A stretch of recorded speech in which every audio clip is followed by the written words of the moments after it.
Super பாய் பப்பு. பப்புவின் கதைகள். பப்புவும் அவங்க அம்மாவும் காரில் ஜாலியாக பேசிட்டு போய்கிட்டு இருக்காங்க.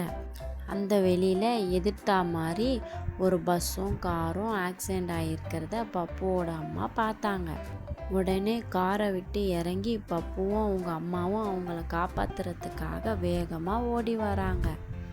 அங்கே நிறைய பேருக்கு அடிபட்டு இருக்கு. அதுங்க எல்லாரையும் பப்புவும் அவங்க அம்மாவும் காப்பாற்றுறதுக்காக பார்த்துட்டு இருக்காங்க.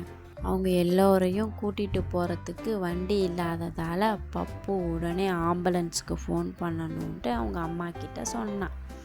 இங்கே நடந்த ஆக்சிடெண்ட்டை சொல்லி பப்பு ஆம்புலன்ஸை உடனே வரும்படி சொன்னான். எல்லோருக்கும் ரொம்ப அடிபட்டுடுச்சு, கொஞ்சம் சீக்கிரமாக வர சொல்லி ஆம்புலன்ஸுக்கு உடனே ஃபோன் பண்ணான்.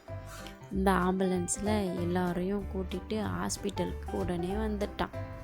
அடிப்பட்டவங்க எல்லோருக்கும் ட்ரீட்மெண்ட் பண்ணுற வரைக்கும் அங்கேயே தான் பப்பு உட்காந்து இருந்தான்.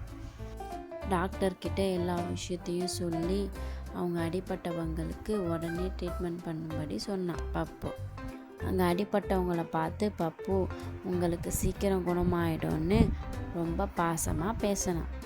அவங்க எல்லோரும் பப்புக்கு ரொம்ப நன்றி சொன்னாங்க. இங்கே அடிப்பட்டவங்களுக்கு உடனே எல்லா ட்ரீட்மெண்ட்டும் பண்ண ஆரம்பிச்சிட்டாங்க. அவங்க எல்லோருக்கும் ட்ரீட்மெண்ட் முடிகிற வரைக்கும் அங்கேயே தான் பப்பு இருந்தான். எல்லோரும் நல்லா இருக்காங்கன்னு தெரிஞ்சதுக்கப்புறம் தான் பப்புவும் அவங்க அம்மாவும் ஹாஸ்பிட்டலை விட்டு ரொம்ப சந்தோஷமாக வெளியே வந்தாங்க.